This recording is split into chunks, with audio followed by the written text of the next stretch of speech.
Sejumlah oknum petinggi Pertamina dan rekanan diduga berkong kali kong dan memainkan tata kelola minyak mentah yang merugikan uang negara triliunan rupiah. Skenario mereka terkesan alami walau ditengarai sebagai upaya memperkaya diri. Seperti apa modus mereka? Selengkapnya dalam Benang Merah Bermain Celah di Minyak Mentah.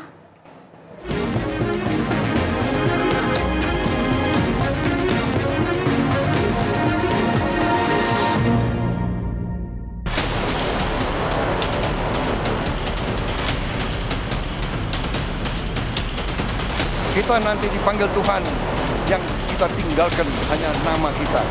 Apa nama baik atau nama tidak baik.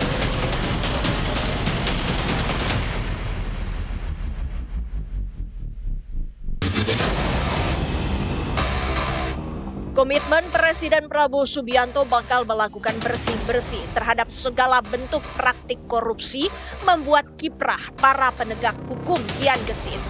Kejaksaan Agung pun kembali unjuk gigi, mengungkap kasus dugaan korupsi tata kelola minyak mentah dan produk kilang di Pertamina periode 2018 hingga 2023. Para pelaku culas mengincar celah impor, mempermainkan harga. Itu 5 tahun, sejak tahun 2018 sampai dengan 2023, ya. Itu sekarang penyidikan sedang berlangsung, ya. Adapun modus yang sampai saat ini ditemukan oleh penyidik, yang pertama adalah adanya kerugian negara ekspor minyak mentah dalam negeri. Jadi ekspor minyak mentah dari dalam negeri yang tadi malam saya sampaikan bagian dari K3, ya, K3S. Penyidik Kejaksaan Agung semula menetapkan 7 tersangka kasus dugaan korupsi minyak Pertamina yang merugikan negara hingga lebih dari 193 triliun rupiah. Pengusutan lebih lanjut kemudian menetapkan 2 tersangka baru yang merupakan petinggi PT Pertamina Patraniaga.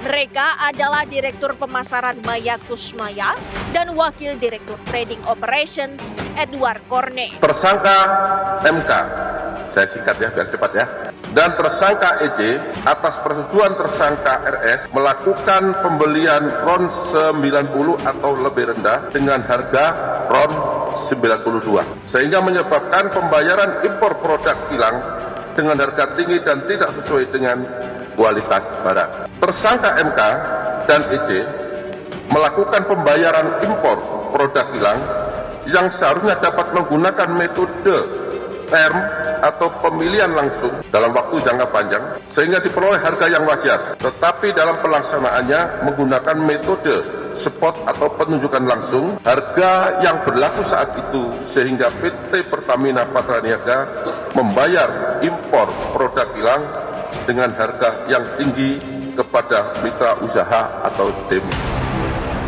Ihwal kasus dugaan korupsi yang merugikan negara hingga lebih dari 193 triliun rupiah itu salah satunya dengan merekayasa produksi kilang agar tidak memenuhi target sehingga mendapat persetujuan impor minyak.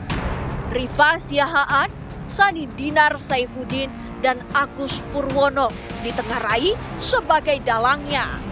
Saat bersamaan, ketiganya juga diduga menciptakan keadaan seolah ada penolakan produksi minyak mentah dalam negeri oleh kontraktor. Dihadapkan pada ketersediaan yang dipandang tidak mencukupi, impor pun ditempuh. Praktik lancung yang dilakukan ketika tersangka berlanjut impor dijalankan dengan lebih dulu mengondisikan pemenang demut atau broker minyaknya. Kerugian negara akibat impor minyak mentah melalui demut atau broker.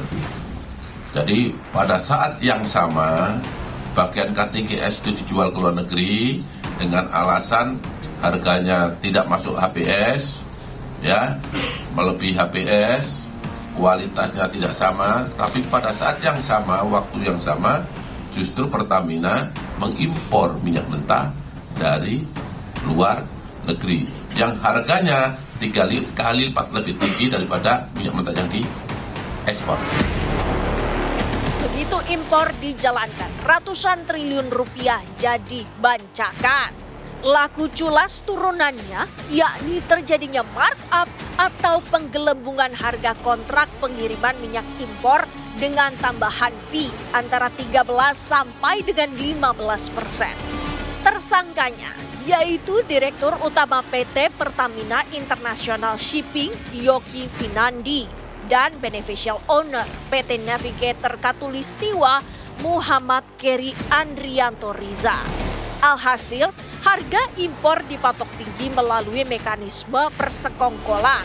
Tersangka MK dan tersangka EC mengetahui dan menyetujui adanya markup kontrak shipping atau pengiriman yang dilakukan oleh tersangka YF selaku Direktur Utama PT Pertamina International Shipping, sehingga PT Pertamina Patraniaga mengeluarkan fee sebesar 13% sampai dengan 15% secara melawan hukum. Dan fee tersebut diberikan kepada tersangka MKAR selaku Beneficial Owner PT Navigator Katulistiwa dan tersangka DW selaku Komisaris PT Navigator Katulistiwa.